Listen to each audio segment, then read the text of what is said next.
آنکھ میں دوا ڈالنے سے روزہ نہیں ٹوٹے گا، سرما لگانے سے روزہ نہیں ٹوٹے گا، کان میں دوا ڈالنے سے روزہ نہیں ٹوٹے گا، ناک میں دوا ڈالنے سے روزہ ٹوٹ جائے گا، لپسٹک یا چیپسٹک وغیرہ لگانے سے روزہ نہیں ٹوٹے گا، بشرط یہ کہ لپسٹک کے اجزاء منہ کے ذریعے حلق میں نہ جائیں۔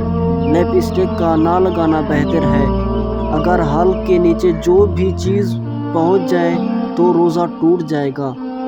ڈرپ لگانے سے روزہ نہیں ٹوٹے گا، انسولین لگانے سے روزہ نہیں ٹوٹے گا، بال کاٹنا یا ناخن تراشنے سے روزہ نہیں ٹوٹے گا، بال چاہے جو بھی ہوں، چاہے سر کے ہوں، چاہے غیر ضروری ہوں، پھر بھی روزہ نہیں ٹوٹے گا۔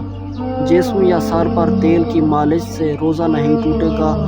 احتلام ہو جانا جیسے نیند میں ہو جاتا ہے، روزہ نہیں ٹوٹے گا۔ اگر جان بوجھ کر کیا تو پھر روزہ ٹوٹ جائے گا۔ نہانے سے روزہ نہیں ٹوٹے گا، مسواک کرنے سے روزہ نہیں ٹوٹے گا، ناک سے خون بہنا روزہ نہیں ٹوٹے گا، بشرط یہ کہ منہ کے ذریعے خون حلق میں نہ جائے۔ اگر حلق میں جائے تو پھر روزہ ٹوٹ جائے گا۔ خود بخود قے یعنی الٹی کا آ جانا روزہ نہیں ٹوٹے گا۔ اگر اپنے اختیار سے منہ بھر کے قے کر لی تو پھر روزہ ٹوٹ جائے گا۔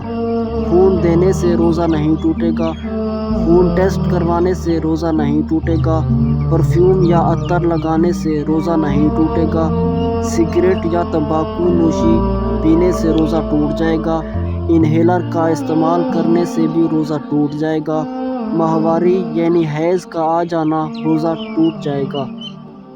جزاک اللہ خیر۔